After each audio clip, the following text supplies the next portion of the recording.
आइए जानते हैं वट सावित्री व्रत के बारे में। ज्येष्ठ मास की पूर्णिमा को दक्षिण भारत की सुहागिन महिलाओं द्वारा वट सावित्री व्रत का पर्व मनाया जाता है। कहा जाता है कि वट वृक्ष की जड़ों में ब्रह्मा, तने में भगवान विष्णु व डालियों व पत्तियों में भगवान शिव का निवास स्थान माना जाता है। इस व्रत में महिलाएं वट वृक्ष की पूजा करती हैं। सती सावित्री कथा सुनने और वाचन करने से सौभाग्यवती महिलाओं की अखंड सौभाग्य की कामना पूरी होती है। सावित्री और सत्यवान की कथा। भद्र देश के एक राजा थे जिनका नाम अश्वपति था। भद्र देश के राजा अश्वपति की कोई संतान न थी। उन्होंने संतान की प्राप्ति के लिए मंत्रोच्चारण के साथ प्रतिदिन 1,00,000 आहुतियाँ दी। 18 वर्षों तक यह कार्यक्रम चला। इसके बाद सावित्री देवी ने प्रकट होकर वर दिया कि राजन, मुझे एक तेजस्वी कन्या पैदा होगी। सावित्री देवी की कृपा से जन्म लेने के कारण से कन्या का नाम सावित्री रखा गया। कन्या बड़ी होकर बेहद रूपवान हुई। योग्य वर न मिलने की वजह से सावित्री के पिता दुखी थे। उन्होंने कन्या को स्वयंवर तलाशने भेजा। सावित्री तपोवन में भटकने लगी। वहाँ पे साल्व देश के राजा घुमसेन रहते थे। क्योंकि उनका राज्य किसी ने छीन लिया था, उनके पुत्र सत्यवान को देखकर सावित्री ने पति के रूप में उनका वरण किया।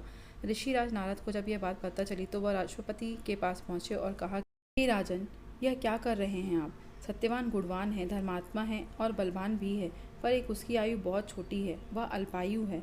1 वर्ष के बाद ही उसकी मृत्यु हो जाएगी। ऋषिराज नारद की बात सुनकर राजा अश्वपति घोर चिंता में डूब गए। सावित्री ने उनसे कारण पूछा तो राजा ने कहा, पुत्री, तुमने जिस राजकुमार को अपने वर के रूप में चुना है वह अल्पायु है। तुम किसी और को अपना जीवन साथी बनाना चाहिए। इस पर सावित्री ने कहा, पिताजी, आर्य कन्याएं अपने पति का एक बार ही वरण करती हैं। राजा एक बार ही आज्ञा देता है और पंडित एक बार ही प्रतिज्ञा करते हैं और कन्यादान भी एक ही बार होता है।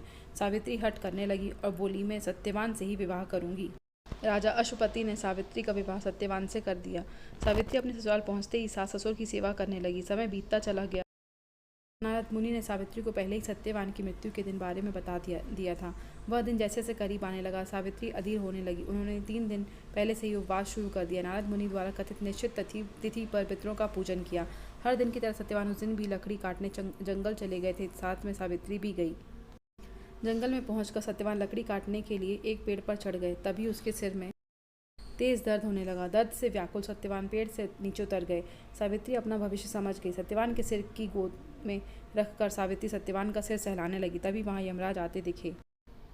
यमराज अपने साथ सत्यवान को ले जाने लगे। सावित्री भी उनके पीछे पीछे चलने पड़ी। यमराज ने सावित्री को समझाने की कोशिश की कि यह विधि का विधान है, लेकिन सावित्री नहीं मानी। सावित्री की निष्ठा और प्रतिपरायणता को देखकर यमराज ने सावित्री से कहा कि हे देवी, तुम धन्य हो, तुम मुझसे कोई भी वरदान मांगो। पहला, सावित्री ने कहा कि मेरे सास ससुर वनवासी और अंधे हैं, उन्हें आप दिव्य ज्योति प्रदान करें। यमराज ने कहा, ऐसा ही होगा, जाओ अब लौट जाओ। लेकिन सावित्री अपने पति सत्यवान के पीछे पीछे चलती रही। यमराज ने कहा, देवी, तुम वापस जाओ। सावित्री ने कहा, भगवान, मुझे अपने पतिदेव के पीछे पीछे चलने में कोई परेशानी नहीं है। पति के पीछे चलना मेरा कर्तव्य है। यह सुनकर उन्होंने फिर से उसे एक और वर मांगने के लिए कहा। दूसरा, सावित्री बोली, हमारे ससुर का राज्य छिन गया है, उसे पुनः वापस दिला दें। यमराज ने सावित्री को यह वरदान भी दे दिया और कहा, अब तुम लौट जाओ। लेकिन सावित्री पीछे पीछे चलती रही। यमराज ने सावित्री को तीसरा वरदान मांगने को कहा। इस पर सावित्री ने संतान और सौभाग्य का वरदान मांगा। यमराज ने इसका वरदान भी सावित्री को दे दिया।